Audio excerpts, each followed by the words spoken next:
Where have all the leaders gone?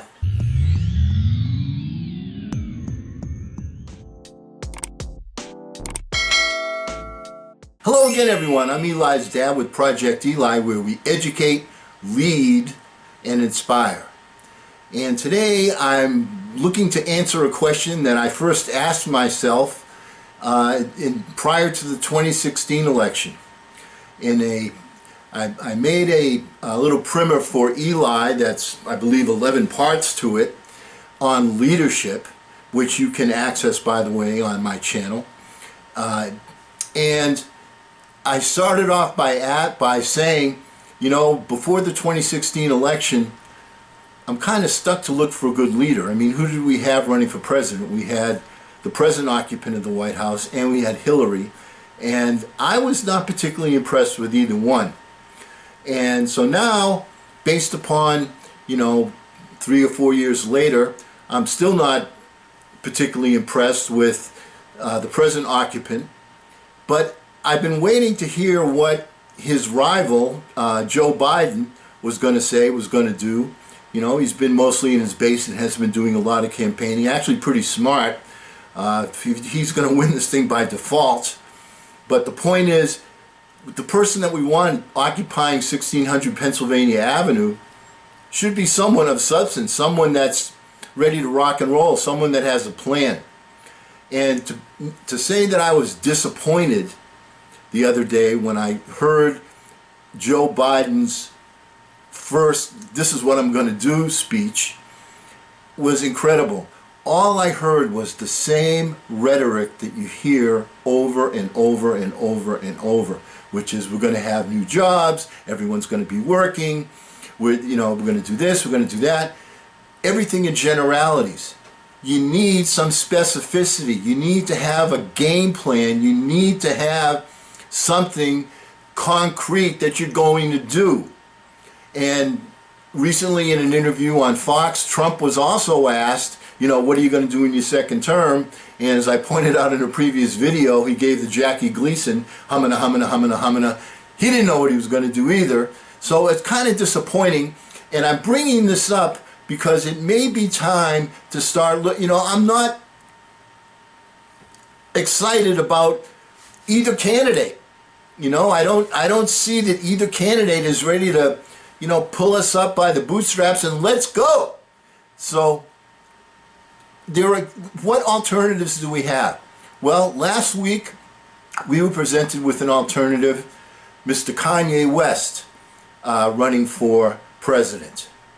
And that got me thinking about who else could we have that could run for president. And I came up with a couple of different tickets that I'd like to share with you. All right, the first one I want to share is what I call the TNT ticket. And that would, of course, be Shaquille O'Neal and Charles Barkley of TNT, the dynamite ticket. Now, why would they be dynamite? Because right now, the major force that we're facing is to block out this virus. And Shaquille O'Neal at 7'2" and Charles Barkley at 6'4/6'5" were some of the best rebounders the NBA has ever seen. They both know how to block out. So, what do you say, America? The TNT party, the dynamite party. How about the aggressive party? Who would be in the aggressive party? Well, Robert De Niro and Sylvester Stallone. Can you see Robert De Niro coming on and saying, "I'm Robert De Niro and I approve this message. You voting for me? You voting for me? You voting for me?" And both of these guys, they're ready to take some serious action. All right? I mean, Stallone, he'll go out there with a bow and arrow. Boom! Okay, he'll get this virus taken care of. He'll get this country back on its feet. I mean, these are the things that we're looking for. We need the aggressive party. Which brings me to the culinary coalition. You know, when you kind of think of Trump and Pence, you kind of think that, like, you know, Trump comes out, says what he has to say, and then Pence follows up very close behind, and there may be some sort of connection there, especially to the behind. However, He comes very close to the behind, and Pence sort of washes it down with his own little calmer rhetoric than what the president gets. Well, how about the Culinary Coalition? How about meatloaf and iced tea? Wouldn't you like to wash down your meatloaf with some iced tea? I mean, these two guys, you know, they were made for each other. There's no question about that. How about the Harmony Party? Boy, we are certainly in a position right now where the country's divided, the president is creating factions, you know, it's terrible. I mean, we should be in a position of unity. When you look around the world, all of the other countries, especially the ones that are handling this thing, are a united force. So how about the Harmony Party? And who would the Harmony Party be? Come on, Simon and Garfunkel. Why would they be the Harmony Party? Well, first of all, one of the major attributes of a great leader is the ability to listen. And if you're going to listen, that means you have to keep quiet. Don't these guys sing about the sounds of silence? They do, don't they? And as far as solving issues are concerned, they have a history solving some issues with the bridge over troubled waters. And boy, do we need a bridge over our troubled waters.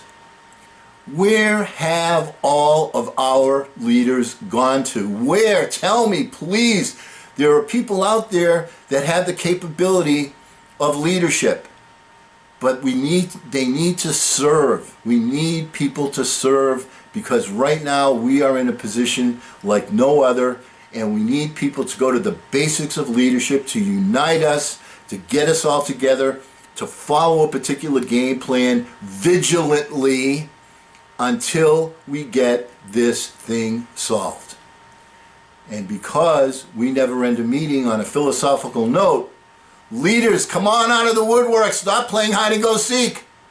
Let's get out there and charge! I'm Eli's dad.